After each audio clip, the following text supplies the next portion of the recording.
pandemic had a profound impact on women in the workplace, as we all know. So, in your experience, going from your education role into consulting now, what's the biggest shift you find you've seen with women and how they present themselves now versus pre-COVID?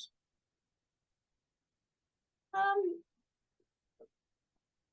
well, I think there's a big shift for everyone, but if I focus on women, um, I think it depends what industry.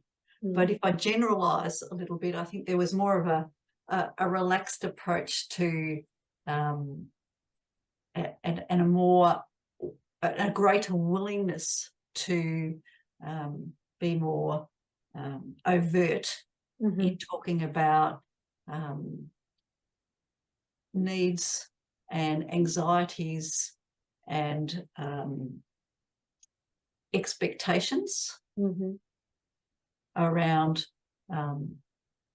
work. And I think there was a moment there where people were trying to come to grips with a new way of working, with the hybrid working, how much work, how little work, how you balance that with your other aspects of your life. So there was a lot of uncertainty there.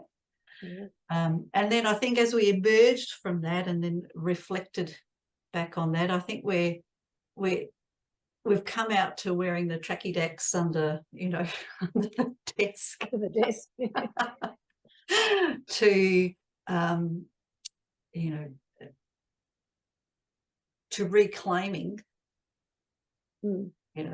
those aspects of executive presence that we knew to be important pre-COVID. But I think they're also balanced by new and differing expectations of what people actually want to do with their lives and with work and with the other things that they want to do as well. So I think there's some of that. I think people are now appreciating the power and the impact of in-person work and the many benefits of in-person work, and taking the best of the hybrid they've learnt to make like a new way of moving forward. So now that we've done hybrid, that's a new way of working. We're never going to go back to never having done that. You know what I mean? And so how we present ourselves in that, how we make the best of that, to lead well with that, I think there have been a lot of lessons there. Yes. So, I mean, I know personally myself with the work that I do, I've seen a lot of women are now wanting to move towards a more relaxed, still look professional, but in a more relaxed way.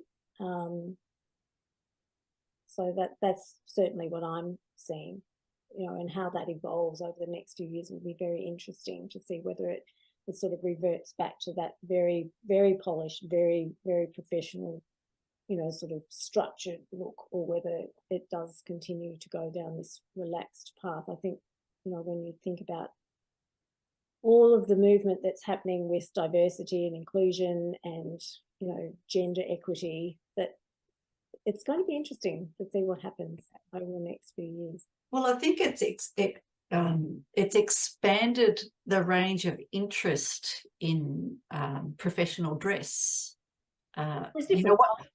What professional dress means, because I remember thinking, I don't have a casual wardrobe, I just have a work wardrobe. That's what I do. That's what I need. And through COVID, now I've got much more versatile wardrobe that can be corporate casual but dialed up or dialed down. So there's much more, there are many more options. Yes, I think. And if you are sitting in front of Zoom calls or Teams calls for a long time, you do need to be comfortable. So sometimes that highly polished, structured look doesn't serve you Yeah. to do what you need to do in that sort of context. So I think context is key. Yes, I think that's the one thing that's coming out of my chat with you this today is confidence and context.